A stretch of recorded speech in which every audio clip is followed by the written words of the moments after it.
आज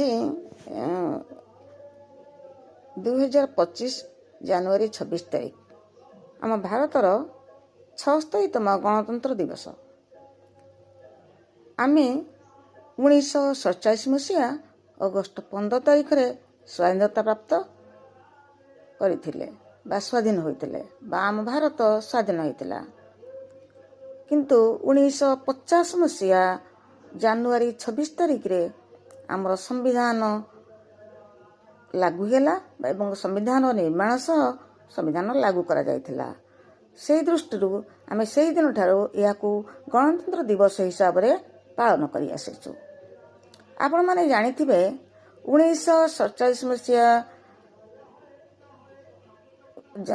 ଅଗଷ୍ଟ 15 ତାରିଖରେ ସ୍ୱାଧୀନ ହେଲା ପରେ ଆମେ ତାହାକୁ ସ୍ୱାଧୀନତା ଦିବସ ହିସାବରେ ପାଳନ କରିଥାଉ। ସେଦିନ ପତାକାଟିକୁ ଆମେ ତଳେ ବାନ୍ଧି ଉପରକୁ ଛାଡ଼ି ଦେଇଥାଉ ଏବଂ ଉପରେ ତାହା ଖୋଲି ଯାଇଥାଏ। କିନ୍ତୁ ଆଜି ବା ଗଣତନ୍ତ୍ର ଦିବସ ମାନଙ୍କରେ ଆମ ପତାକାକୁ ଆମେ ସିଧା ଖୋଲା ଉପରେ ଉଡ଼େଇଥାଉ ଏବଂ ସ୍ୱାଧୀନତା ଦିବସରେ ଆମର ଦେଶର ପ୍ରଧାନମନ୍ତ୍ରୀ ଲାଲକିଲ୍ଲାଠାରେ ପତାକା ଉତ୍ତୋଳନ କରିଥାନ୍ତି। କିନ୍ତୁ ଗଣତନ୍ତ୍ର ଦିବସରେ ରାଷ୍ଟ୍ରପତି ପତାକା ଉତ୍ତୋଳନ କରିଥାନ୍ତି। ଯେତେବେଳେ ଗଣତନ୍ତ୍ର ଦିବସର କଥା ସାମ୍ନାକୁ ଆସେ, ସମ୍ବିଧାନର କଥା ମଧ୍ୟ ସାମ୍ନାକୁ ଆସେ। କାରଣ ଏହି ବିଶ୍ୱର ପ୍ରତ୍ୟେକ ଗଣତାନ୍ତ୍ରିକ ଦେଶ ପାଇଁ ଏହାର ସମ୍ବିଧାନ ସର୍ବୋଚ୍ଚ ଏବଂ ସମ୍ବିଧାନ ଠାରୁ ଅଧିକ ବଡ଼ କିଛି ନାହିଁ। ସମ୍ବିଧାନ ନିର୍ମାଣ ହେବା ଓ ଏହାକୁ ଦେଶରେ ଲାଗୁ କରିବା ଦିନଠାରୁ ଯେକୌଣସି ରାଷ୍ଟ୍ର ଗଣତାନ୍ତ୍ରିକ ଦେଶ ହୋଇଯାଏ। ଆମର ପ୍ରିୟ ଭାରତ ଦେଶ ମଧ୍ୟ ଏକ ଗଣତନ୍ତ୍ର ରାଷ୍ଟ୍ର ଅଟେ, ଯାହା ନିଜର ଏକ ଲିଖିତ ସମ୍ବିଧାନ ଅଛି ଓ ପ୍ରତ୍ୟେକ ଭାରତୀୟ ନାଗରିକଙ୍କ ପାଇଁ ତାହା ସମ୍ବିଧାନ ହିଁ ସର୍ବୋତ୍ତମ ଅଟେ।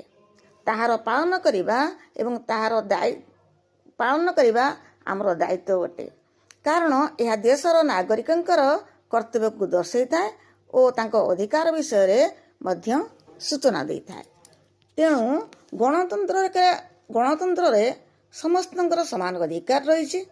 ସେ ଦୃଷ୍ଟିରୁ ଆମ ଭାରତୀୟ ମହାନ ଏବଂ ଆମେମାନେ ଆମର ସମସ୍ତ ନାଗରିକର କର୍ତ୍ତବ୍ୟ ପ୍ରତ୍ୟେକ ଆମେ ପାଳନ କରିବା ଉଚିତ ଏବଂ ନିଜର ସ୍ୱମତକୁ ସ୍ୱାଧିକାର ହିସାବରେ ସମସ୍ତଙ୍କ ଆଗରେ ରଖିବା ଉଚିତ।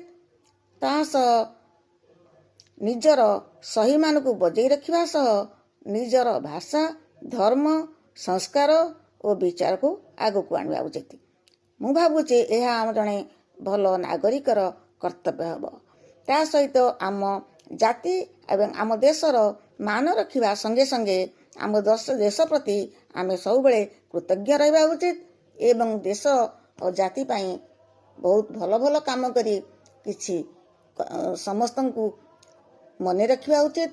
ଆଉ ଆଜି ଯେଉଁମାନେ ଶେଷରେ କହିବି, ଆଜି ଯେଉଁମାନେ ଦେଶକୁ ସ୍ୱାଧୀନତା ଆଣିବାରେ ଏବଂ ଗଣତନ୍ତ୍ର ସମ୍ବିଧାନକୁ ବାବା ଆମ୍ବେଦକର ଆମ ଦେଶରେ ନିର୍ମାଣ କରି ଲାଗୁ କରାଇଥିବାରୁ ତାଙ୍କ ପଦରେ କୋଟି କୋଟି ନମନ।